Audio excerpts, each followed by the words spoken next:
In a hole in the ground there lived a hobbit. Not a dirty, wet hole, nor a dry, bare, sandy hole. It was a hobbit-hole, and that means comfort. His name was Baggins.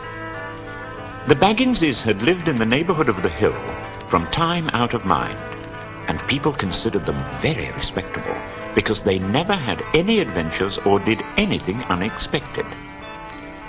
This is a story of how a Baggins had an adventure. Hobbits are, or were, a little people, and smaller than the bearded dwarves. The mother of this hobbit, Bilbo Baggins, that is, was the famous Belladonna Took. It is probable that Bilbo, her only son, inherited something a bit queer in his makeup from the Took side, something that only waited for a chance to come out. That chance never arrived until Bilbo Baggins was grown up and was standing at his door after breakfast one day, smoking an enormous long wooden pipe, when Gandalf came by. Gandalf. Tales and adventures sprouted up all over the place wherever he went. He was, you see, a wizard.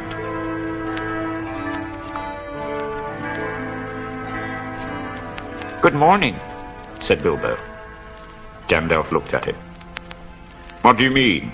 Do you wish me a good morning? Or mean that it is a good morning whether I want it or not? Or that you feel good this morning?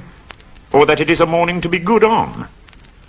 "All of them at once," said Bilbo, blowing a beautiful grey ring of smoke that sailed up into the air and floated away over the hill. "Very pretty," said Gandalf. "But I have no time to blow smoke rings. I am looking for someone to share in an adventure, and it's very difficult to find anyone." "I should think so, in these parts. We're plain quiet folk and have no use for adventures, nasty, disturbing things. We don't want any adventures here, thank you. You might try over the hill or across the water." "Let me see, I don't think I know your name." Gandalf's eyes sparkled. "But I know your name, Mr. Bilbo Baggins. And you do know my name, though you don't remember. I am Gandalf, and Gandalf means me."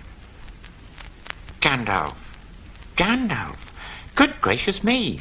Not the wandering wizard who used to tell such wonderful tales at parties about dragons and goblins and giants. Not the man who used to make such particularly excellent fireworks.